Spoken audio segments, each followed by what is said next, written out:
Yo Minna, selamat datang di channel cerita anime. Di channel yang biasa-biasa ini. Di video kali ini, aku akan membahas cerita light novel Tensei Shitara Slam Dattaken atau Tensura, lanjutan dari animenya ya. Bagi yang belum nonton animenya, nonton dulu animenya biar bisa paham dengan pembahasan yang ada di video ini. Yos, gak usah berlama-lama lagi. Mari kita masuk ke pembahasannya. Ikuzo.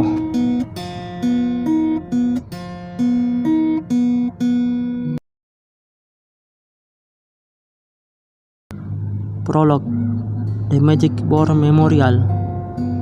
Clayman sudah mati. Tetapi ketika Laplace menyampaikan berita itu kepada kelompok yang berkumpul di hadapannya, reaksinya tertegun diam. Kamu berbohong. Tidak mungkin itu bisa terjadi. Footman berteriak dengan panik sekarang, tetapi tidak ada yang bisa menemukannya sendiri untuk melihat sesuatu dengan caranya.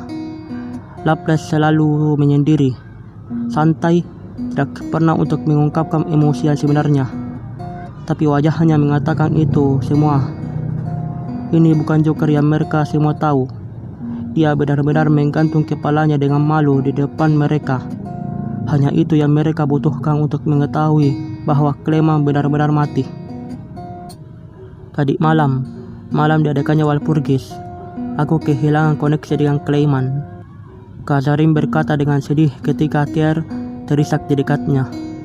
Koneksiku dengan seseorang yang aku pandang sebagai anakku sendiri, itu hanya bisa berarti satu hal baginya, yaitu kematian. Aku tidak ingin mengakuinya pada diriku sendiri. Bahkan sekarang, Laplace, setelah apa yang kamu katakan kepada kami, aku dipenuhi dengan penolakan keras kepala untuk mengakuinya. Ini adalah kesalahanku. Seorang bocah laki-laki dengan rambut hitam dengan menyesalinya. Aku pikir Raja Iblis itu anak-anak. Aku harus lebih berhati-hati. Kumpulkan lebih banyak intelijen dan lakukan tindakan. Ada 10 Demon Lords memandang rendah dunia dari atas puncak tinggi mereka. Tetapi bahkan di wilayah yang memabukkan seperti itu, masing-masing dari mereka memiliki kekuatan dan kelemahan yang berbeda. Penerapan Demon Dominate yang tampaknya berhasil dari Clayman di benak Demon Lord Milim menyebabkannya melupakan fakta penting itu. Dan bahkan lebih buruk lagi, membuatnya percaya bahwa ia bisa memerintah semua bawahannya. Itu terlalu gegabah. Jika Anda akan mengatakannya seperti itu, jawab Laplace meringankan suasana dengan nada bercanda. Aku orang yang menyarankannya kepada pria itu. Aku tidak pernah berpikir untuk sesaat ternyata seperti ini. Tidak, bukan itu yang penting sekarang. Anda harus mengakuinya. Clayman terlalu bodoh. Untuk kebaikannya sendiri kali ini, aku mengatakan kepadanya untuk tidak menurunkan kewaspadaannya. Tapi ia terbawa olehnya, dan itu meledak pada dirinya. Semua yang ada di sana. Laplace, kerang Footman, kamu tidak bisa berbicara tentang dia seperti itu. Aku hanya mengatakan yang sebenarnya.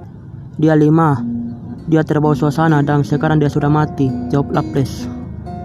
Membiarkan amarahnya mengalahkannya, Footman mengambil ancang-ancang di Laplace. Tijunya masuk ke targetnya. Laplace tidak dapat menghindarinya, tapi itu saja. Laplace tetap di tempatnya berdiri. Matanya berputar ke arah penyerangnya. Oh apa? Kamu pergi, Footman? Baiklah.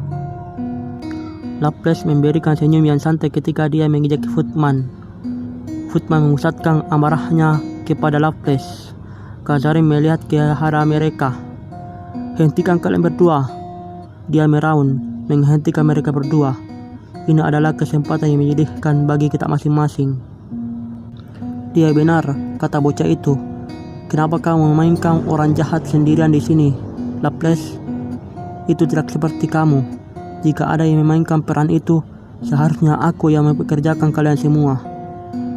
Sekarang Footman menyadarinya. Laplace sengaja memancingnya. Maafkan aku, Laplace. Nah, tidak apa-apa. Tapi Anda tahu, sobat, dan Anda juga, Presiden. Anda benar-benar jahat, bukan? Aku mencoba menjadi penjahat di sini. Jadi bagaimana kalau tidak membiarkan kucing keluar dari tas? Dia mengusap pipinya sambil terus mengeluh.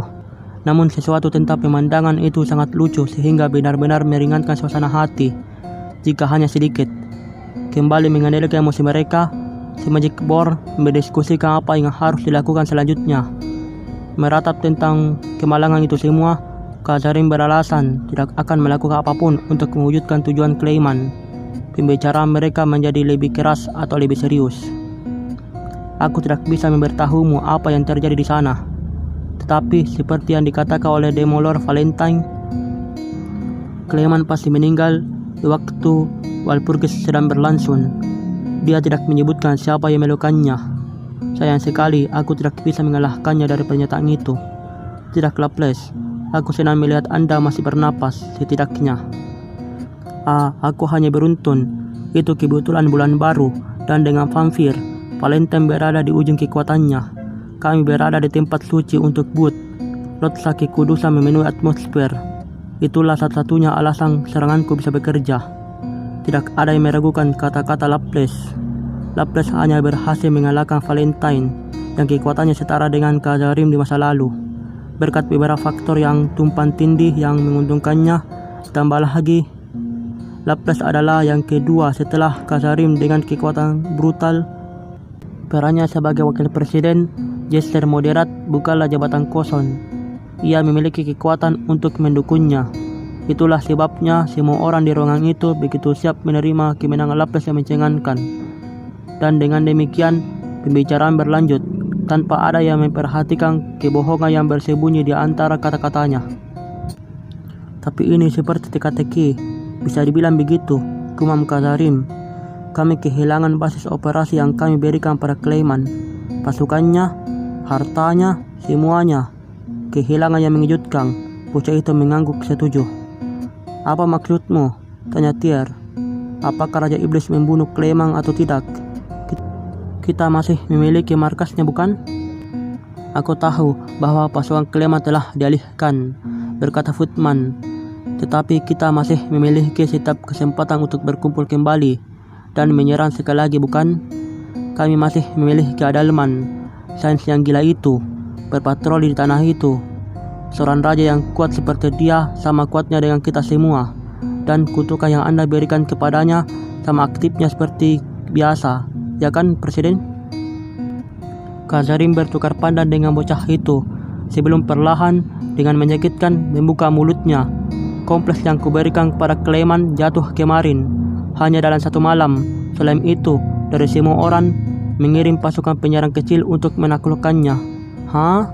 Laplace bereaksi. Tidak, teriak Tyr. Kamu bercanda, protes Footman. Jadi Magic Board yang kulihat di medan perang itu bahkan bukan kekuatan penuh yang dimiliki Rimuru. Tunggu sebentar. Dia mendongak sejenak. Tunggu. Aku ingat kristal itu. Benar, bocah itu mengangguk. Gambar-gambar yang diambil Laplace. Kamu melihat penyihir ogre di sana, bukan? Kupikir aman untuk mengatakan bahwa masing-masing dari mereka adalah ancaman kelas khusus di medan perang. Footman terdiam, mulut ternganga. Benarkah? Tyr berbisik. Tidak ada yang menjawab.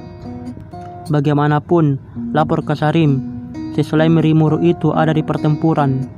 Kukira dia membuat pertikaian itu dengan kami sebagai tipu muslihat, sehingga dia bisa merebut tempat tinggal Clayman sendiri.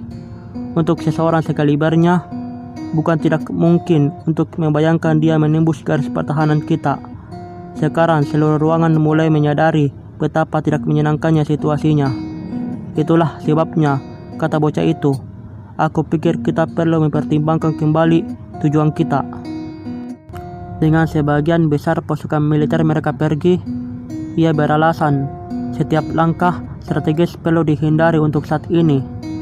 Kematian Clayman saja merupakan pukulan psikologis yang serius bagi semua orang yang mengenalnya.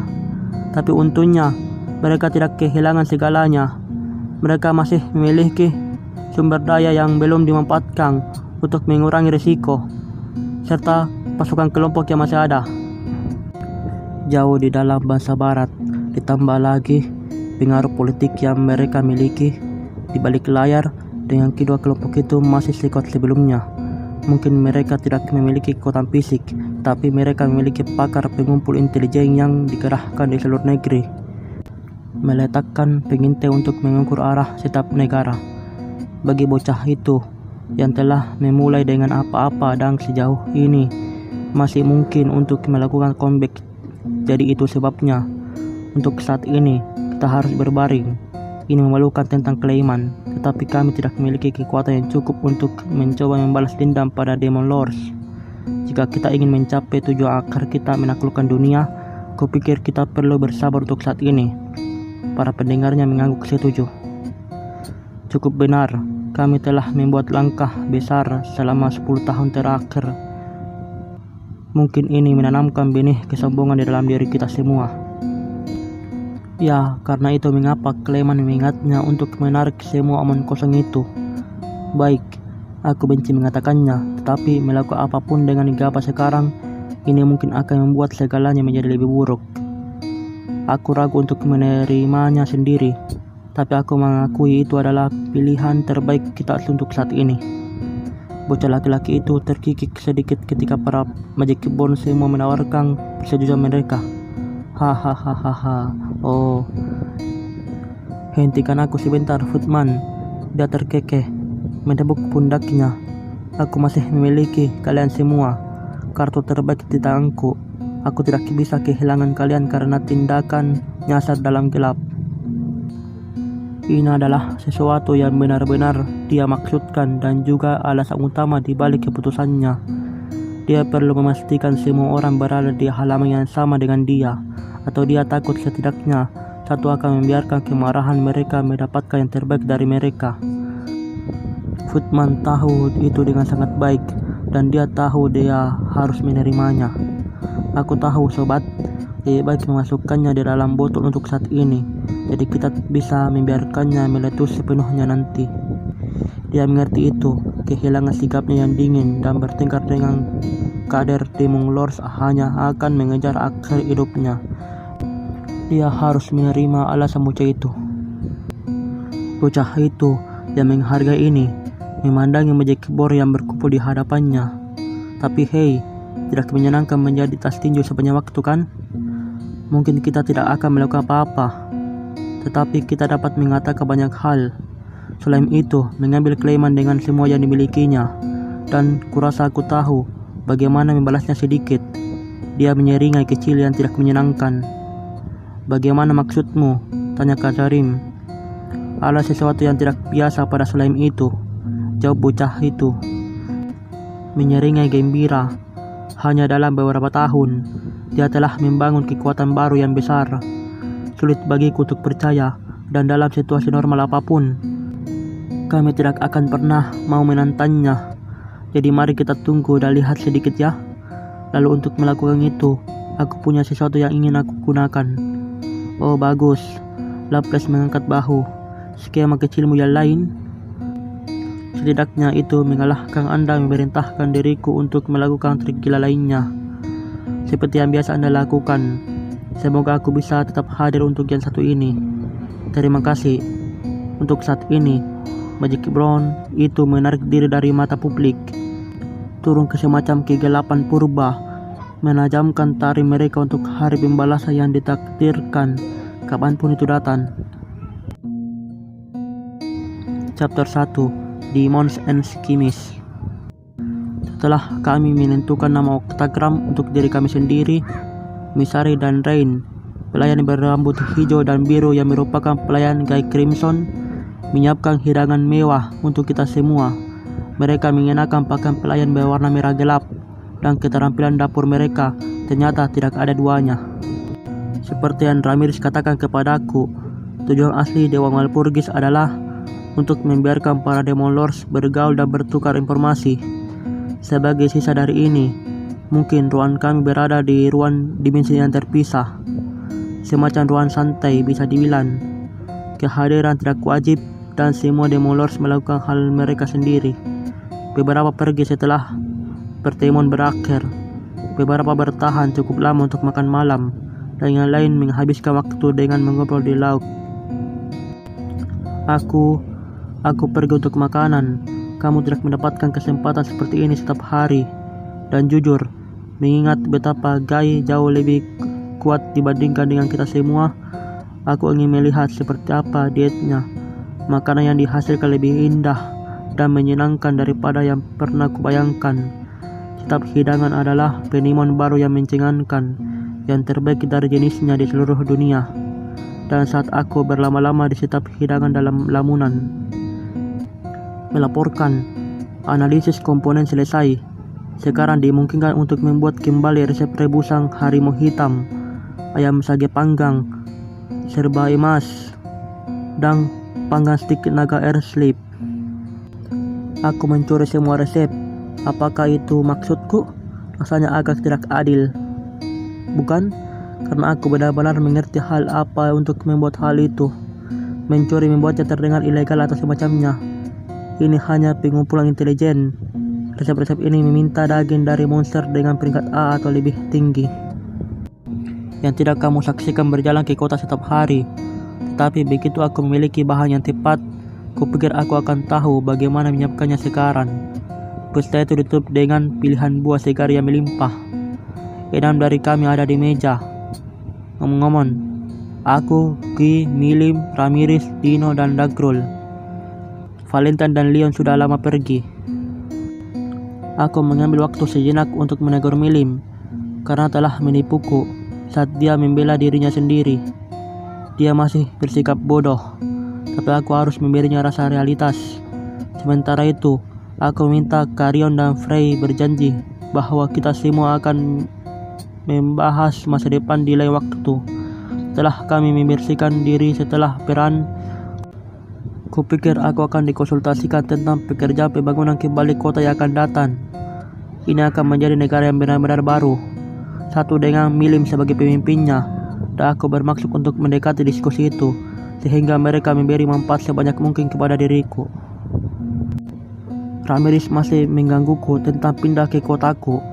Aku menolaknya secara langsung, tentu saja, tetapi dia tidak menyerah. Kamu bisa melihatnya di matanya. Kupikir Trainee akan cukup baik untuk menenangkannya sedikit untukku. Tetapi aku curiga bahwa Trainee suka memanjakan Ramirez lebih dari apapun. Sepertinya itu praktis untuk apa dia hidup. Jadi aku mengingatkan diriku untuk tidak berharap banyak, karena aku memutuskan untuk mengawasi mereka.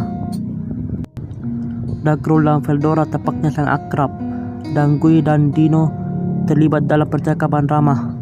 Aku memutuskan untuk menawarkan mereka semua brandy Tempest yang terkenal di dunia. Disuling dari anggur kami sendiri.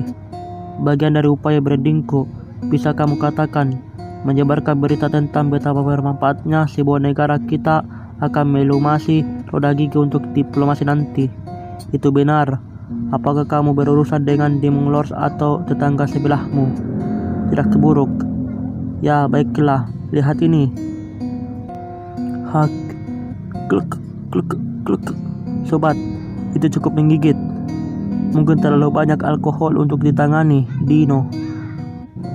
Tapi Guy dan Dagrol menikmatinya. Jadi, maukah kamu tidak meminum semuanya dulu, Veldora?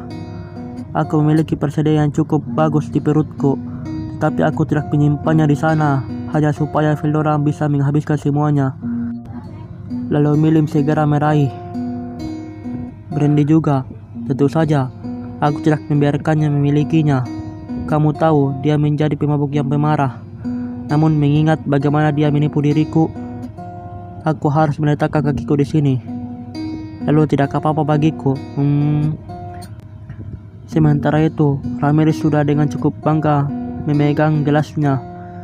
3 tegukan dan dia dalam sekejap mata tak sadarkan diri. Aku membiarkan Baretta dan Trainee yang panik berurusan dengannya. Ini sebenarnya baik untuk saya. Jika dia tetap belum siumang dan tidak terganggu malam ini, meski ada setiap kesempatan dia akan mencoba mengikuti diriku kembali ke Tempest. Jadi semuanya berjalan lancar sebelum lama di pesta ini, dan aku memutuskan untuk pergi sebelum Ramirez bangun dari kebodohannya. Itu adalah akhir dari Dewan Walpurgis. Sama sekali tidak seperti yang aku harapkan. Tapi aku senang kekhawatiranku akhirnya sia-sia. Singkatnya, 24 jam penuh acara itu. Walpurgis mulai pada 3 malam. Pada saat kamu selesai, itu sudah sore hari pada hari berikutnya. Dalam sekejap, aku kembali ke Tempest. Perjalanan ke sana selama 1 jam.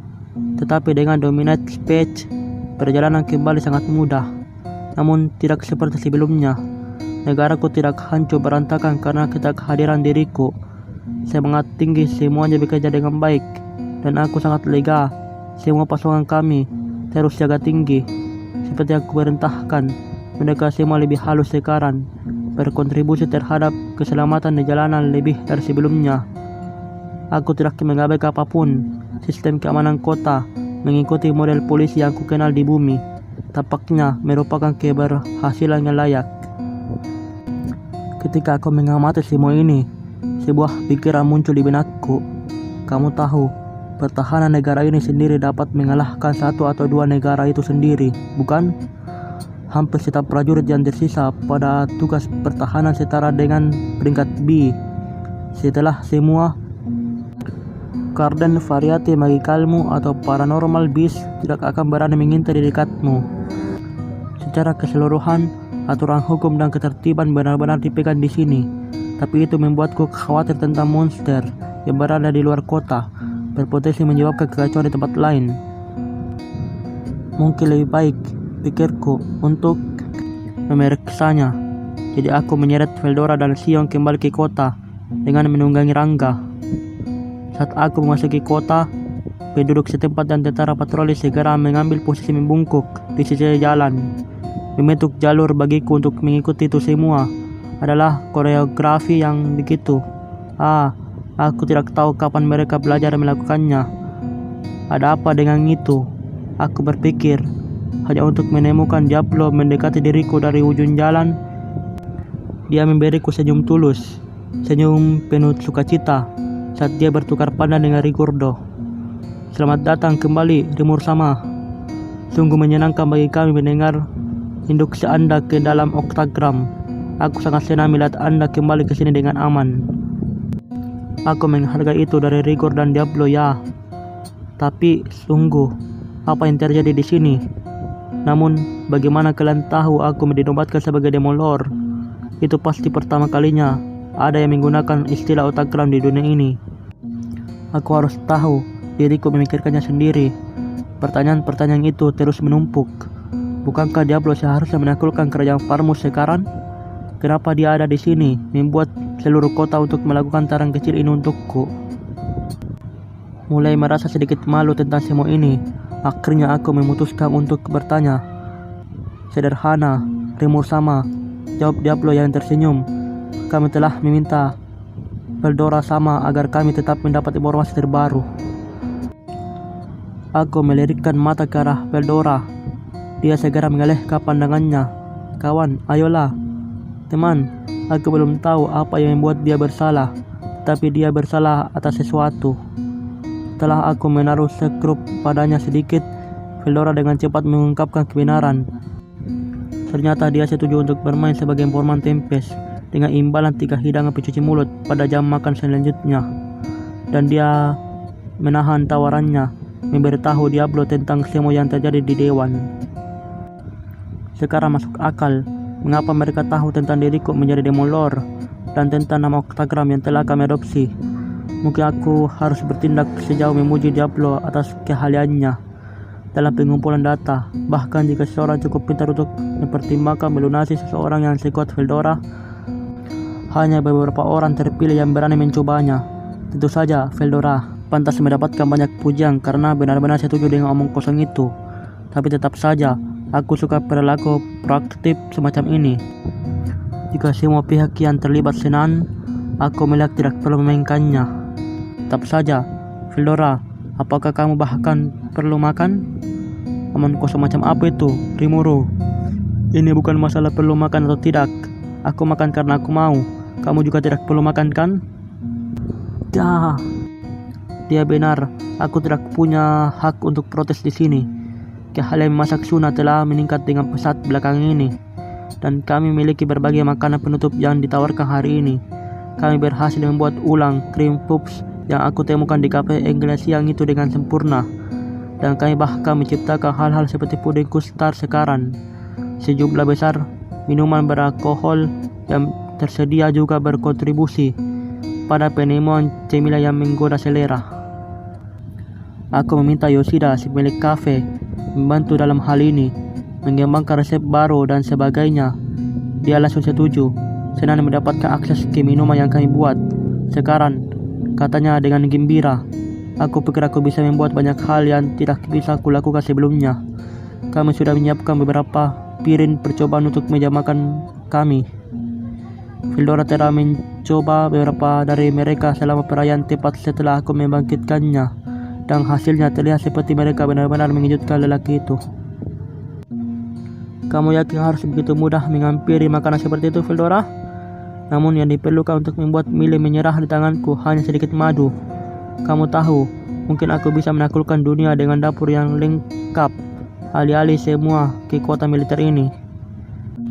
Ketika aku memikirkan hal ini, Sion dan Diablo saling bertukar kata. Kamu memang bertindak sebagai wali Rimuru sama kan? Tentu saja aku lakukan, jadi terima kasih untuk itu. Sekarang kita semua tahu Anda tidak diperlukan selama aku ada. Tapi bagaimana dengan tugas yang diberikan Rimuru sama padamu? Semua bebek saja. Aku bermaksud memberitahu Rimuru tentang hal itu secara pribadi. Senyum mereka bahkan tidak mencapai mata mereka. Persaingannya masih kuat seperti biasa. Aku bisa melihat jika aku meninggalkan mereka ke perangkat mereka sendiri, mereka akan melakukannya sepanjang hari. Kawan, bisakah kamu menghentikannya? Ya, Rigorodo mengangguk. Ku yakin Rimuru sama lelah. Aku percaya. Haruna menyiapkan makanan untuk Anda semua. Kami dapat berbicara setelah Anda disegarkan. Terima kasih, Rigorodo. Aku menyukai suasana otoritas baru yang kamu bagikan ini.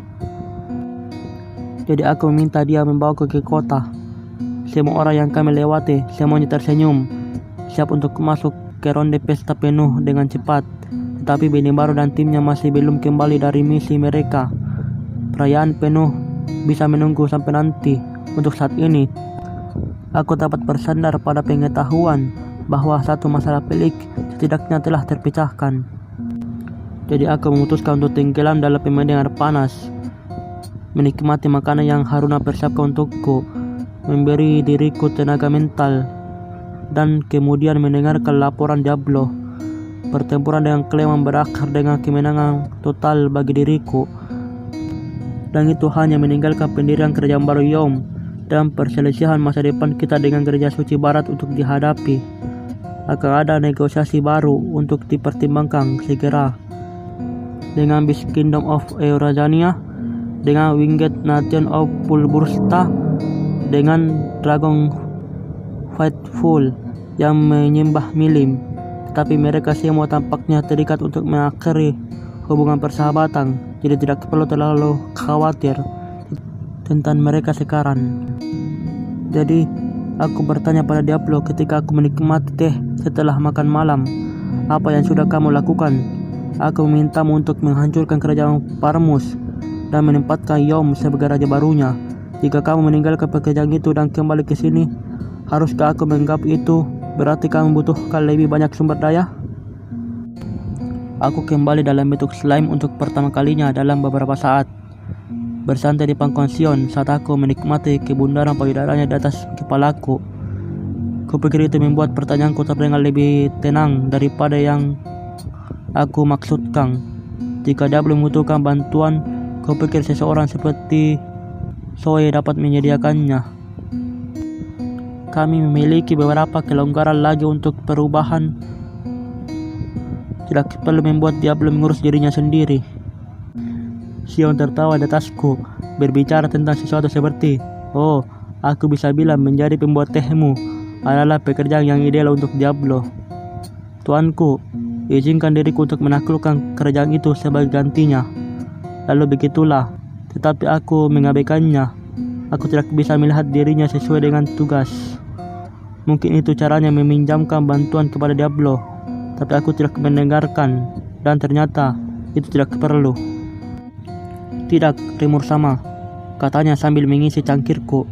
Tidak ada sumber daya yang diperlukan. Semuanya berjalan dengan lancar dan sesuai rencana. Meminum teh dalam bentuk slime agak sulit, Jadi aku memutuskan untuk berbaring dan meminum aromanya ketika aku bersiap untuk menerima laporannya. Malcolm, kebahagiaan tiba-tiba berakhir dengan hal selanjutnya yang dia katakan. Pertama, aku mengembalikan semuanya ke kondisi semula, membawa mereka dalam bentuk potongan daging lembam. Ternyata agak tidak nyaman. Potongan apa? Apa yang dia bicarakan? Sion menggigil sedikit, memahami kebingunganku. Tunggu, apakah itu metode interogasinya? Oh boy, lebih baik matikan imajinasiku sebelum segalanya menjadi terlalu berbahaya. Aku telah berkunjung ke ruang interogasi. Cepat sekali. Memperingatkan dia untuk tidak pergi terlalu jauh dengan 3 tahanan yang kami tahan di sana. Tapi ya, sejujurnya aku tidak peduli jika Sion membunuh mereka saat itu. Jadi aku tidak terlalu mendorong masalah ini. Agak terlambat untuk menyesal sekarang, kurasa. Banyak hal sudah terlihat tidak pasti di sini, tapi aku tetap memasang wajah berani, menyembunyikan kekacauan ketika aku mendorong Diablo untuk melanjutkan. Hal pertama yang Diablo lakukan ketika dia dengan patuh menjelaskan kepada Rimuru adalah memulihkan Uskup Agung Raihem dan penyihir istana Razen ke kesehatan semula.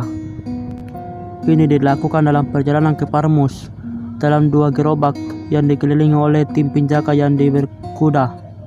Diablo duduk bersama 3 tahanan salah satu gerbong, ya, dengan tidak tepat, karena meski gerbong itu dapat menampung 6 penumpang dengan nyaman, Diablo adalah satu-satunya sosok yang terlihat di dalamnya. 3 lainnya telah dikemas di dalam kotak di lantai, potongan daging yang hidup. Apa yang Sion lakukan adalah menjadikan mereka dalam bentuk yang hampir terlalu mengerikan untuk digambarkan, sesuatu yang jauh dari apapun yang bisa dikenali manusia. Dia telah melakukannya dalam langkah-langkah kecil tambahan untuk memastikan tidak ada yang mati, perlahan dan berulang kali mengekspos otot-otot mereka ke udara luar dengan hati-hati, membuat daging dari tulang mereka. Sederhananya, Sion menggunakan ketiganya untuk membantu belajar cara menfilet manusia hidup sambil memastikan subjek tidak merasakan sakit fisik sama sekali. Ini adalah Master Chef, keterampilan unik Sion yang mendorong mereka sampai ke ambang kematian hanya untuk membangkitkan mereka dengan ramuan penyembuhan sehingga dia bisa memulai penelitiannya dari awal. Pemandangan dan sensasi yang berulang-ulang melihat tubuh mereka dibongkar dan dipasang kembali, semuanya tanpa rasa sakit, menghancurkan mereka bertiga untuk selamanya. Kamu bisa melihatnya dalam ekspresi jadi mereka.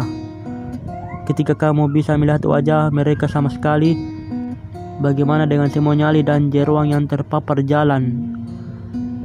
Mengembalikan mereka ke Parmus seperti ini, semuanya tahu, adalah ide yang buruk.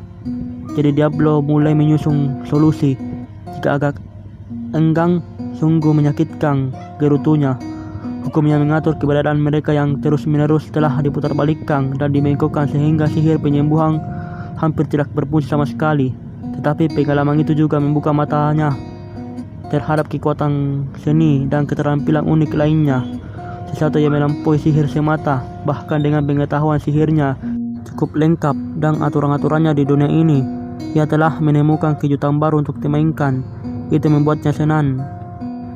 Dengan demikian, dalam gerobak yang berjalan menuju Parmus, Diablo berhasil membuat sisa-sisa kekuatan Sion ketika diterapkan pada 3 tahanan. Raihem pertama kali dihidupkan kembali, diikuti oleh Razen. Diablo tidak memiliki urutan tertentu dalam pikirannya untuk hal ini. Tetapi ketika tiba saatnya untuk menangani Raja Edomaris dari Parmus, dia berhenti. Oh, terima kasih. Raihemlah yang menemukan suaranya terlebih dahulu. Tapi cukup tentang kita, kata Rasen. Rajaku, tolong bawa rajaku kembali ke keadaan semula. Diablo menghargai kesetiaan buta ini dengan pandangan gelisah dan tertawa. Kamu minta bantuan padaku? Anda mengerti bahwa pembayaran untuk ini sangat disayangkan. Ada kebaikan untuk senyumnya, tetapi tidak sedikit pun kehangatan di matanya. Tidak, aku rasanya menjadi pucat karena ketakutan dan penyesalan. Lalu kemudian dia ingat Diablo yang duduk tenang di depannya bukanlah iblis yang bisa dianggap enteng, Archdemon, atau benar-benar tidak ada yang bisa didekati seperti itu. Archdemon akan menjadi ancaman cukup banyak yang bisa menjadi malapetaka bagi negara kecil manapun yang dikunjungi. Begitulah cara mereka mendapatkan peringkat A khusus mereka yang memenuhi syarat untuk status bencana. Kekuatan magis mereka melakukan upaya setengah hati untuk mengupayakan penghalang sihir sesuai keinginan mereka. Keganasan aura mereka bisa meledakkan benteng pertahanan seluruh kota dalam satu loncatan. Semua itu ditambah mantra sihir yang menghancurkan apapun yang mereka temui. Petualang manapun yang tidak memiliki peringkat setidaknya A sendiri tidak memiliki kesempatan untuk menangani Archdemon. Hanya berdiri di depan seseorang akan kehilangan nyawa mereka, bahkan rasa yang akan ragu untuk menghadapinya. Tapi itu bahkan tidak bisa dibandingkan dengan Diablo. Sepertinya tidak ada aura yang datang darinya sama sekali. Dia tampak hanya seperti manusia, hanya matanya yang unik, sekali pandang dan mereka tak terlupakan. Seperti bulan emas di tengah malam, mematikan dengan garis crimson red di tengah. Itu menakutkan, tetapi sebaliknya dia tidak berbeda dari orang lain, yang berarti dia bisa berjalan menembus benteng apapun yang mungkin digunakan kota untuk memblokir pendekatan iblis yang lebih rendah. Jika manusia memiliki keunggulan dibanding iblis, itu adalah pengetahuan dan kewaspadaan. Monster juga bisa pintar, tetapi semakin pintar mereka, semakin mereka ingin memamerkannya. Biasanya dalam bentuk aura mereka, yang mereka gunakan sebagai magic coral driving, semacam kartu. Itulah yang membuat penghalang sensitif terhadap lonjakan energi sedemikian efektif terhadap mereka. Tapi bagaimana dengan monster yang menyembunyikan auranya? Bencana yang baru saja muncul di tengah jalan. Raden bahkan tidak ingin membayangkan skenario itu. Iblis yang menabrak penghalang sihir, meskipun disesalkan, setidaknya bisa diantisipasi. Ini akan memberi kamu waktu untuk menopang pasukanmu dan meluncurkan serangan balik. Tapi jika iblis itu dapat mengabaikan penghalang sepenuhnya, siapapun dapat melihat bahwa itu bukan masalah untuk ditertawakan. Setiap monster seperti itu akan menjadi level Archdemon atau lebih tinggi. Itu adalah Diablo, salah satu dari primordial demon pertama. Tetapi ada sesuatu yang bahkan lebih menakutkan dari itu. Itu adalah fakta bahwa Diablo, iblis kuno dan menakutkan ini, tunduk kepada tuan lain, tuan dari semua monster itu, dengan mata emas yang sangat indah dan rambut berwarna biru perak, bersinar sangat terang sehingga kamu hampir bisa melihat menembusnya sekilas, tetapi memiliki kekuatan di luar pengakuan siapapun. Seseorang yang layak disebut Demon Lord. Pikirannya dipenuhi dengan teror belaka ketika dia menyaksikan tuan ini membantai pasukan 20.000. Tetapi ketika mereka bertemu kemudian, dia merasakan emosi yang berbeda. Ketika rasa yang dibawa pergi sebagai tawanan peran, cara Demon Lord ini memandangnya rasanya seperti melirik kerikil di jalan. Saat mata emas itu melihatnya, rasa yang praktis mabuk, hilang sudah rasa sakit yang menyiksa tubuhnya. Ketakutan akan kematian yang akan segera terjadi. Lalu kemudian dia mengerti, ada hal-hal di dunia ini yang tidak pernah dimaksudkan untuk disentuh. Sebuah suara dari langit menggelegar, jangan pergi ke laut. Itu pasti memperingatkan rasa saat itu. Jangan mengandalkan peluangmu melawan makhluk yang memiliki primordial demon di antara para pelayannya. Tidak heran bangsamu telah jatuh. Sebagai Demon Lord seperti itu, menghancurkan Farmos dengan setangan akan terlalu sederhana. Rasen mengingat semuanya. Tanpa menghiraukan gerakan dan goncangan kereta, dia bangkit dari kursinya dan berlutut di depan Diablo. Tentu saja aku mengerti, namun kuharap diriku dapat bahwa Anda akan mengizinkan diriku untuk bergabung dengan Anda, bahkan sebagai pelayan paling rendah. Aku bersumpah bahwa tubuhku dan jiwaku adalah milik Anda untuk digunakan. Jadi tolong kasihan kepada Raja Edomars. Dia mempertaruhkan semua kesetiaannya pada permintaan ini. Diablo menyambutnya dengan anggukan tenan. Sangat baik, kukira bahkan orang seperti dirimu dianggap relatif kuat oleh standar manusia. Aku yakin kamu memiliki kegunaanmu. Selain itu, aku tidak punya niat untuk membunuhnya. Kecuali itu, Rimuru sama memerintahkan diriku untuk melakukannya. Aku akan dengan senang hati membebaskannya untuk dirimu. Namun, jika raja ingin kembali ke cara dia mengingat dirinya sendiri, ia harus bekerja untuk itu.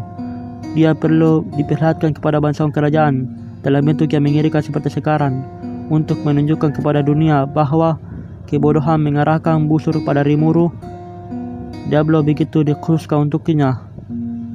Raja menunggu Diablo dengan gugup untuk melanjutkan, sementara Raihim terlalu takut untuk atmosfer yang menindas untuk bergerak 1 inci. Tapi aku akan membiarkan ini pergi sekali saja, tergantung pada perilaku kalian di masa depan.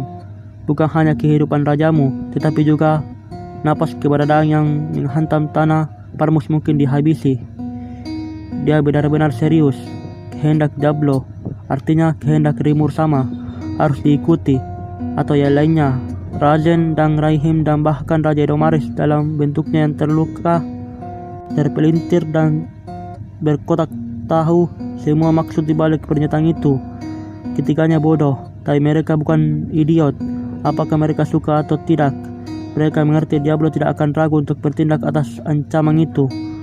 Satu-satunya cara mereka bisa tetap hidup jelas sekarang adalah memberi Diablo dukungan penuh mereka. Tentu saja, Tuan, beri kami setiap perintah yang Anda cari. Kami akan bekerja sama dengan kemampuan terbaik kami. Raihim melemparkan kepalanya dekat ke lantai dengan foto yang memalukan. Selebar rambut mental jauh dari menjilati sepatu bot Diablo. Kamu memiliki loyalitas kami, tuanku. Namun Rasen sudah memutuskan apakah sang raja aman. Sedikit saja itu penting sekarang. Satu-satunya hal yang membuat Parmus dan garis keturunan kerajaannya aman selama ini adalah kebahagiaan Rasen dalam pekerjaannya. Bahkan Edomaris dalam semua kesedihan dan keputusasaannya bisa melihat itu. Sekarang Rasen telah meninggalkannya dan dengan demikian meninggalkan Parmus. Tetapi raja tahu itu adalah pilihan terbaik yang tersedia. Menentang Demon Lord berarti kehancuran bangsa. Raja Edomaris memiliki 2 pilihan tersisa, mengabdikan kesetiaannya kepada iblis atau mencoba perlawanan dan segera ditumpas. Namun, raja yang baik tidak cukup bodoh untuk membuat keputusan yang salah pada saat seperti ini. Karena itu, untuk tindakan resmi terakhirnya sebagai pemimpin kerajaan Parmus, ia membuat langkah yang benar. Sebagai raja terakhir Parmus, katanya dengan sedikit keengganan tetapi masih dengan keras dan jelas, aku berjanji akan memberikan dukungan apapun yang Anda butuhkan. Diablo sama. Diablo memiliki janji dari mereka bertiga. Pada saat itu, di belakang layar, keterampilan Tempternya sedang melakukan tugasnya, memastikan bahwa masing-masing akan berada dalam perbudakannya. Jangan khawatir, iblis itu dengan lembut berbisik sambil tersenyum. Lakukan apa yang aku katakan, dan aku akan memastikan kamu tidak menderita karenanya. Tanah Parmus dalam keadaan kebingungan masal hari itu, tuan mereka, Raja Edomaris telah kembali dalam keadaan yang mengejutkan. Di sana, di ruang audiensi istana kerajaan, bangsawan yang terkumpul dari bangsa itu terperangah. Di sana, di atas tahta, sebuah kotak dengan hormat diletakkan di atas bantal. Di dalamnya ada sepotong daging, campuran geometri yang memuakkan dan biologi yang memuakkan dengan wajah raja terkubur di tengah. Itu hidup, matanya agak kaca saat menatap keluar dari kotak, tapi tetap sadar sepenuhnya. Sogo, kegilaan apa ini? Mengapa ia mulia dalam kondisi yang menyedihkan? Dengar. Lalu bagaimana dengan 2 lainnya? Apa yang terjadi dengan pasukan kerajaan kita? Lalu bagaimana dengan Fulgen? Apa yang dilakukan kapten kesatria kita? Bagaimana ini bisa terjadi dengan Razen mengawasi masalah? Kepanikan menyebar ketika para bangsawan mulai saling meneriaki dengan sungguh-sungguh, berusaha menutupi ketakutan mereka. Rajen mengambil bentuk Shogo, hampir tidak bisa menyalahkan mereka. Beberapa hari setelah kehilangan kontak magis yang teratur, orang-orang yang tersisa di kerajaan berada pada pin dan jarum. Kekuatan 20.000 mereka yang membanggakan dan luar biasa tidak dapat dikalahkan, tetapi tidak ada yang tahu peristiwa seperti apa yang mungkin terjadi. Tidak ada cara untuk memastikan apakah raja mereka aman, bahkan lebih dari cukup untuk mengisi pikiran dengan keraguan yang mencurigakan. Tengah-tengah ini, Raja membawa Uskup Agung Raihim kembali ke rumah menggunakan portal warp untuk membawa mereka berdua kembali ke ruang kastil. Seorang penjaga yang lewat telah memperhatikan bentuk pincang mereka di lantai pagi hari itu. Itu membuat para penjaga istana panik ketika mereka berebut untuk mengidentifikasi mereka. Shogo Taguchi, seseorang dari dunia lain, dan Raihim, Uskup Agung, dan teman dekat terdekat yang mulia. Para penjaga membantu yang terakhir masih bingung tentang semua ini sebelum memperhatikan kotak itu. Anak itu berusaha keras untuk menjaganya tetap aman di tangannya. Salah satu dari mereka melihat ke dalam, tidak siap untuk pemandangan itu. Dia adalah seorang perwira tinggi di pengawal kerajaan yang dikenal karena keberanian dan kesejukan di bawah api. Tetapi bahkan dia tidak bisa menahan diri dari berteriak ketakutan. Ada beberapa bahan organik yang tidak dapat diidentifikasi yang dihubungkan secara serampangan dari satu bagian ke bagian lainnya, memancarkan bau busuk. Pemandangan yang bengkok seperti mencabut semua organ keluar dari tubuh dan menempelkannya kembali secara acak. Satu-satunya penguasa kerajaan Farmus telah direduksi menjadi makhluk yang memuakkan, dan tidak ada yang bisa mengkritik penjaga kerajaan karena dengan kasar menerapkan apa yang ada di kepalanya padanya. Tertarik oleh kebisingan, yang lain pergi mencari diri mereka sendiri dan beraksi dengan cara yang sama. Para pelayan dan menteri semua dilemparkan ke dalam kekacauan total pada transformasi tuan mereka. Beberapa berteriak dan menangis. Beberapa menemukan diri mereka mengosongkan perut mereka di tempat dengan ketakutan. Beberapa pingsan seluruhnya. Tak satu pun dari mereka yang percaya bahwa ini adalah raja mereka. Tetapi ini adalah kenyataan. Ketika akhirnya mereka berani untuk mendekat, itu dikonfirmasi untuk selamanya. Ini benar-benar Edomaris, raja mereka. Apa yang kamu lakukan? Teriak salah seorang menteri. Kita harus membantu yang mulia. Itulah katalisatornya. Sekaligus semua orang langsung bertindak. Para penyihir yang tinggal di istana menguji setiap mantra yang mereka miliki. Para imam tingkat tinggi dari gereja suci barat dipanggil, masing-masing mencoba sihir penyembuhan mereka sendiri. Dihadapkan dengan objek rasa takut yang paling utama ini, mereka berusaha mati-matian untuk mengembalikan raja menjadi normal, menghadapi tegan pada pandangan yang memuakkan, berusaha menjaga akalnya saat mereka melanjutkan pekerjaan mereka. Tapi tidak ada yang berhasil. Tidak peduli apa yang mereka coba, mereka tidak bisa menyelamatkan raja mereka. Sekarang, Shogo sadarlah kembali. Dia segera dipanggil untuk ditanyai. Raja merasakan sedikit rasa simpati di sana, berhadapan dengan bekas rekan-rekannya. Kesungguhannya tepat pada Diablo, dan dia tidak akan ragu untuk mengkhianati mereka sekarang. Mereka semua akan menghadapi nasib mereka sendiri berdasarkan keputusan mereka sendiri. Tetapi Rajen hanya merasa sedikit kasihan pada mereka. Semua ini atas perintah Diablo, termasuk ketidaksadarannya yang pura-pura. Semuanya sudah direncanakan. Sebagai hamba Diablo, Rajen telah menerima pengarahan tentang apa yang dimaksudkan oleh tuan barunya dengan kerajaan ini. Dia sepenuhnya memahami apa yang perlu dilakukan untuk mencapai tujuan itu. Singkatnya, tanah ini menjadi mainan Raja Iblis. Saat Farmus terpilih sebagai papan permainan dengan semua orang di sini sebagai pion, sejarah negara sebagai keprihatinan, yang berkelanjutan berakhir. Tapi ini bukan berita buruk bagi rakyatnya. Ketika diberitahu tentang rencana Raja Iblis, Razen merasakan harapan yang luas. Sudah di mata pikirannya, dia bisa melihat tanah Parmus tumbuh lebih makmur daripada sebelumnya. Jika mencapai tujuan itu berarti menjatuhkan sistem saat ini di tempat, maka jadilah itu. Tenangkan dirimu, ini Razen di dalam tubuh ini. Aku telah membawa Yang Mulia kembali ke tempat yang aman, dengan bantuan yang baik dari seorang pejuang untuk tujuan kami. Apa? Kamu bukan Shogo? Apa yang terjadi dengan... Ya, sekarang aku mengerti. Bayangkan, Razen Dono di dalam tubuh Shogo yang ceroboh itu. Ini akan membuat beberapa orang terbiasa. Meskipun kebingungan awal, orang-orang di ruangan itu yakin bagaimanapun Razen adalah seorang penyihir hebat. Tapi kamu melarikan diri dari pertempuran. Apakah itu berarti pasukan Farmus telah dikalahkan? Apa yang terjadi setelah itu?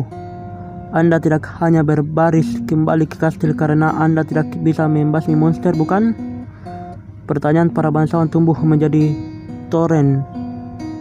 Mereka adalah para pemimpin bangsa, meskipun banyak di antara mereka secara diam-diam atau tidak secara diam-diam merencanakan untuk menggunakan perang ini sebagai kerok untuk keuntungan yang ingin mereka hasilkan darinya.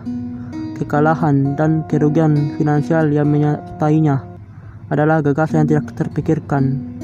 Diam, kalian semua. Kita harus membiarkan Razen Dono mengatakan bagiannya. Marquess of Muller lah yang akhirnya menenangkan kerumunan. Itu juga merupakan bagian dari rencana. Diablo telah melakukan kontak dengannya malam sebelumnya melalui koneksi ke Fuse Guild Master untuk kerjaan Blue Moon. Semua berjalan seperti yang digambarkan Diablo. Razen mulai dengan menjelaskan bagaimana raja akan diselamatkan. Seorang pejuang asli bernama Yom rupanya telah bernegosiasi dengan Tuan Monster, mendapatkan beberapa ramuan restoratif mereka bahwa ia akan segera membawa kembali ke Parmus. Berita sudah dikirim ke penjaga gerbang, siap menerima partai Yom kapan saja. Dia kemudian berganti ke apa yang sebenarnya terjadi pada pasukan Parmus. Dia tidak terlalu jauh ke dalam dongen sebelum ruangan meledak menjadi berteriak sekali lagi. Yang diperlukan hanyalah 3 kata ajaib. Veldora telah lahir kembali. Itu tidak mungkin. Naga jahat itu menemukan kehidupan baru di tanah monster? Tidak, kupikir Veldora telah dihilangkan selamanya. Tidak ada waktu untuk disia-siakan. Kita harus melaporkan ini ke gereja suci dan meminta mereka mengirim kelompok tentara salib sekaligus. Semuanya sudah berakhir. Jika Razen Dono mengatakan yang sebenarnya, kita tidak memiliki cara untuk melawan. Pasukan yang tersisa di Farmus jumlahnya tidak cukup untuk melakukan pertahanan baru. Dia benar. Bawa kesatria kita kembali ke sini segera. Memang, jika hubungan sihir kita dengan mereka terputus, kita harus mengirim utusan untuk Jenderal Fulgen. Tidak ada waktu untuk omong kosong seperti itu. Kita harus melarikan diri dari tanah ini sebelum pengetahuan ini sampai ke masyarakat umum, atau kita mungkin kehilangan kesempatan untuk melakukannya. Kekacauan dan teror berkuasa. Beberapa menyatakan perlunya menyerang kembali, yang lain menganggap perlu untuk meninggalkan orang-orang secara langsung dan pergi ke pengasingan. Muller membungkam mereka semua dengan suara gemuruh. Cukup ini. Apakah kesatria kita masih hidup atau tidak? Situasinya tetap sama. Panik tidak akan menghasilkan apa-apa bagi kita. Hitta Dono, kemana Anda akan pergi? Storm Dragon itu adalah bencana bagi kita semua. Para bangsawan mendapatkan kembali ketenangan mereka. Ketenangan kembali sesaat. Hanya untuk dihancurkan ketika Raja melanjutkan menjelaskan apa yang terjadi di negeri yang jauh itu. Tragedi menyedihkan dan seluruhnya dibuat-buat tentang bagaimana seluruh pasukan Farmus menghilang tanpa jejak mengikuti kebangkitan Veldora. Kisah itu membuat semua bangsawan sekarang terdiam. Tidak ada yang mengatakan apapun. Itu sepenuhnya tidak masuk akal. Sangat sulit untuk dipercaya untuk semua orang. Segera mereka mulai mengajukan pertanyaan. Rajen berusaha memahami situasi. Rajen Dono, apakah semua itu benar? Kami tidak tahu di mana mereka. Memang, pertempuran antara pasukan kami dan monster membangkitkan naga yang tidur di wilayahnya. Itu tidak mungkin. Gereja Suci Barat menyatakan dia disegel di selamanya. Apakah Anda mengatakan itu bohong? Tidak, mereka benar. Veldora telah padam dari dunia ini, tetapi benih dari spesies naga tidak pernah bisa sepenuhnya dihapus. Mereka terlahir kembali di tempat lain, namun itu mengejutkan kami semua. Melihat kelahiran kembali ini terjadi sangat dekat dengan kami dan dalam waktu yang sangat singkat. Lalu apa yang terjadi pada orang-orang yang bertahan? Rajen Dono? Iya, apakah Jenderal Volgen masih hidup? Berapa banyak kekuatan yang masih bisa kita pertanggungjawabkan? Rajen dengan serius menggelengkan kepalanya. Mereka semua mati, berkata Rimuru yang marah. Itulah kebenarannya, tapi dia mendapat perintah langsung dari Diablo untuk menggambarkan nasib setiap pejuang sebagai tidak diketahui. Apa maksudnya ini? Seperti aku katakan, aku tidak tahu di mana mereka berada. Para kesatria dan monster yang bertarung di tanah itu menghilang begitu Veldora bangkit kembali. Kita semua yang tersisa. Konyol. Hanya untuk memastikan, maksudmu mereka menghilang? Tidak tersebar di seluruh negeri setelah kekalahan? Dan pemasok kami akan ditempatkan di belakang garis depan. Tentunya mereka harus aman, setidaknya. Rasen terdiam, matanya tertutup. Melihat ini memaksa semua orang untuk mempercayainya. Semua kesatria hilang. Salah satu menteri jatuh ke tanah menangis. Dia adalah orang yang bertanya tentang tim persediaan. Tidak sedikit karena putranya dikirim pada salah satu dari mereka. Pengalaman pertempuran pertamanya menjauhkannya dari depan, berarti menarik semua tali yang dia bisa. Tetapi usaha itu sia-sia. Dia hanya setuju untuk penempatannya. Karena ini seharusnya merupakan serangan perjalanan untuk merebut aset monster dan membunuh dengan mengabaikan. Namun sekarang ini keputusan datang begitu tiba-tiba. Itu membuatnya menangis hampir seketika. Tetapi bahkan tragedi itu hanyalah satu di antara banyak orang. Sekitar 20.000 orang hilang dalam aksi. Itu adalah kehilangan yang sangat besar, seperti yang belum pernah dilihat oleh bangsa itu, dan hilang seperti mereka secara resmi.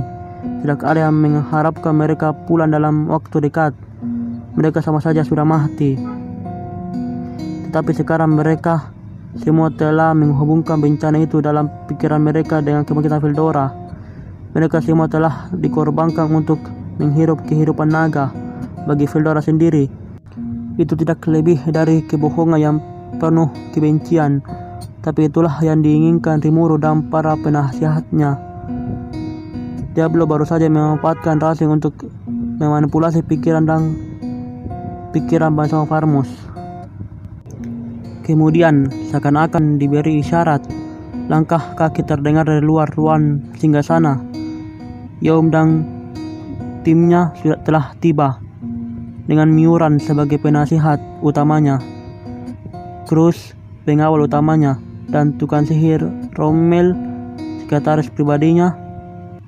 Mengambil bagian belakang adalah Diablo sendiri, mengenakan pakaian gaya butler terbaiknya, tetapi mengeluarkan kesombongan yang sangat mirip kepala pelayan.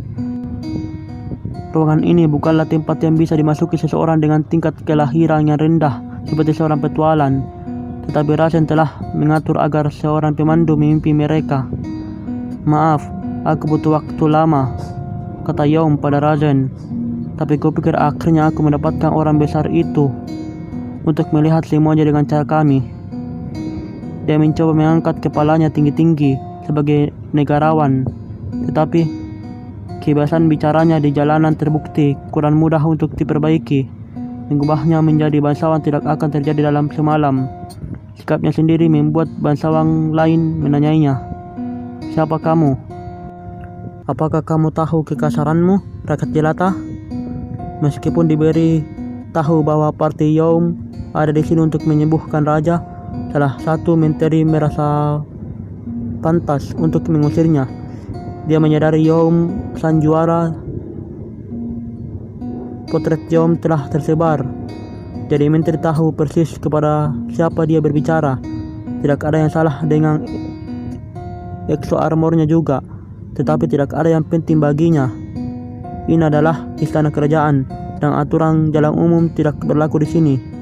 Lidah kasual Youm tidak bisa diterima. Ini membuat Rajen bingung. Dia mengalihkan pandangan waspada ke arah Diablo, mengukur apakah omelan ini menyinggung perasaannya atau tidak. Jika kaum bangsawan tidak sepenuhnya siap untuk ini, Rajen harus menanggung kesalahan. Dia bisa memahami kemarahan menteri. Itu adalah reaksi yang normal untuk dilakukan, seperti yang dia lihat. Tetapi sekarang bukan waktunya untuk ini. Dia menyesal tidak teliti dalam membimbingnya. "Tuan Carlos, tolong tunggu sebentar. Grup ini adalah yang menyelamatkan kami. Mereka adalah satu-satunya yang memegang kunci untuk menyelamatkan Yang Mulia." "Apa? Mereka menyelamatkanmu, Tuan Rajen?" "Sebagai yang disebut pembela kerajaan kita, Rajen Dono, itu hampir tidak terdengar seperti Anda. Apa artinya ini?" Terlepas dari keraguan para bangsawan, Rajen masih merupakan penyihir paling kuat di Farmus. Tidak ada yang meragukan kekuatannya dan rekam jejaknya dalam membela kerajaan dari ancaman luar yang tersebar di ratusan tahun. Kata-katanya tidak bisa dianggap enteng. Dan karena itu bangsawan menyarungkan pedang mereka untuk saat ini. Namun, jika ada tanggapan, ini hanyalah gertakan dalam menghadapi bahaya fana yang dihadapi bangsa ini. Jika Rajen telah diselamatkan, mungkin ada cara mereka semua juga bisa. Ketika Rajen membuka mulutnya untuk menjawab pertanyaan itu, suara lain bergabung dengan percakapan itu. "Izinkan diriku untuk menjawabnya." Itu adalah Raihim, Uskup Agung. Dia berpura-pura menjadi dirinya sendiri, baru saja menghidupkan kembali momen ini untuk datang membantu Rajen. Merasa lega, Rajen memberinya anggukan, lalu menoleh ke Diablo, memperhatikan senyumnya yang penuh harap. "Iya, bagaimana Rajen Dono bisa diselamatkan?" "Aku percaya dia sudah memberitahumu tentang kebangkitan Strong Dragon." Raihim memulai. Medan perang sangat instan. Kendaraan dari kedua belah pihak saling berhadapan. Sisi kami melebihi jumlah mereka, tetapi monster memiliki keuntungan geografis. Itu adalah pertempuran yang jauh lebih sulit dari yang kita harapkan, dan ada banyak korban di kedua sisi. Suaranya bergema melintasi ruangan yang sunyi senyap saat dia melanjutkan. Mengawasi Diablo untuk mengukur responnya.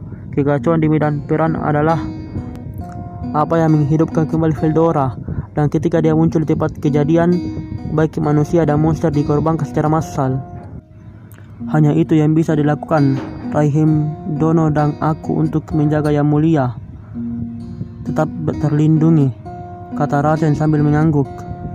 Dia berhati-hati untuk menekankan bahwa tidak ada yang bisa dia lakukan untuk menyelamatkan mereka. Tepat sekali, kami berada di bagian belakang pasukan utama, menyaksikan dengan putus asa ketika tragedi itu terjadi di hadapan kami. Sebelum Storm Dragon menghancurkan pasukan kita sampai mati dan menghancurkan semua yang ada di jalannya, kita semua mengucapkan doa terakhir kita. Tetapi kemudian seseorang bangkit untuk berdiri di antara kami dan pedagang maut ini. Rajen menatap Diablo sekilas, lalu Diablo membalas dengan anggukan puas. Itu hanya sinyal yang dia dan Raihim inginkan. Itu tidak lain adalah Rimur Sama, penguasa monster. Memang benar, Raihim Dono dan diriku sama-sama siap mati, tetapi Rimur Sama meyakinkan Lord Veldora untuk menenangkan amarahnya. Yakin, dia benar-benar berbicara dengan monster itu. Itu adalah tindakan bunuh diri untuk berdiri di hadapan orang-orang seperti Veldora. Terpapar pada semua magikular, itu akan membunuh sebagian besar makhluk. Bagaimana dia melakukannya? Dapat mengerti bahwa kaum bangsawan terkejut. Jika Veldora bisa beralasan, mungkin ada cara untuk mencegahnya meletakkan sampah di tanah. Mereka melihat ke arah Razen dan Raihim dengan ekspresi penuh harap. Ada setiap kesempatan bahwa Veldora akan menghindarkan Farmus, tetapi bodoh jika berharap hal itu terjadi. Tapi apa yang harus dilakukan? Tidak ada yang punya jawaban untuk itu. Sekarang setelah mereka tahu kekuatan 20.000, termasuk korps kesatria pribadi raja, telah benar-benar dihapus dari keberadaan, tidak ada yang cukup gegabah untuk menyerangkan menghadapi naga. Jika mereka bisa bernegosiasi dengan ancaman ini, itu adalah solusi terbaik untuk semua orang. Kamu semua sadar, kukira bahwa Rimur sama juga pengawas hutan jurah. Setidaknya begitulah yang diklaimnya, gerutu seorang menteri. Dia belum menyambut ini dengan cemberut yang segera mengisi Razen dengan alarm. Itu bukan sekedar klaim, menteri, katanya. Aku secara pribadi telah menyaksikan kota monster yang dibangun dan sungguh itu lebih dari layak untuk dijadikan ibu kota kerajaan manapun. Tapi jika bisa membahasnya nanti, bagaimanapun Rimur sama memiliki Dorayat, penjaga jurah yang bekerja bersamanya. Ketika ia menjelaskannya pada bangsawan, Rimur menggunakan Dorayat sebagai semacam penerjemah untuk pembicaraannya dengan Veldora. Itu membuatnya lebih meyakinkan. Dorayat terkenal karena memiliki kekuatan untuk menjaga tanah tempat Veldora tidur. Mereka digolongkan sebagai peringkat A berdasarkan perhitungan free will, dan dalam hal bahaya yang mereka ajukan, spesial A tidak keluar dari pertanyaan. Jika mereka melayani monster Rimuru, kekuatannya pasti setidaknya sekuat itu. Tidak ada seorang pun di ruangan itu yang memiliki masalah dalam membayangkannya.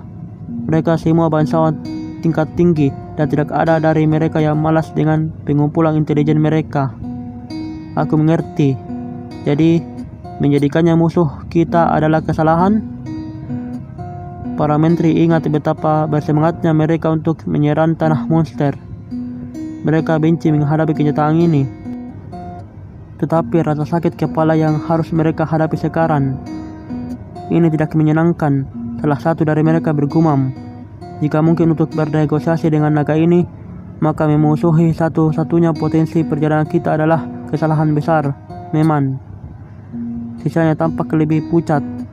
Tidak mungkin mereka bisa meminta Rimur untuk campur tangan di pihak mereka. Paling buruk, dia bahkan mungkin mengirim Veldora ke Farmus untuk mengajari mereka semua pelajaran. Kemudian Yom yang diabaikan sampai sekarang berjalan ke tengah ruangan, memastikan semua mata tertuju padanya. Dia mulai berbicara. Suaranya tenang. Ya, jadi dengarkan. Kalian tidak perlu khawatir tentang itu. Ketika aku membunuh tuang orc itu, aku bekerja dengan Rimuru sepanjang waktu. Dia sebenarnya pria yang cukup terbuka biasanya, tahu?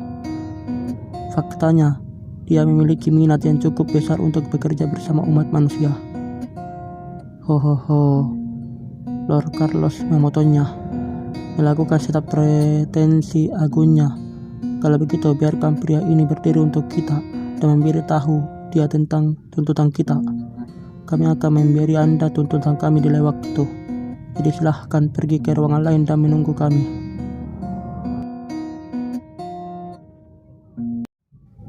Pembahasannya cukup untuk sampai sini ya. Kita akan lanjut pembahasannya di video selanjutnya. Jangan lupa like video ini dan subscribe channel ini agar aku bisa lebih bersemangat membuat video pembahasan untuk kedepannya. Sorja, mata nih.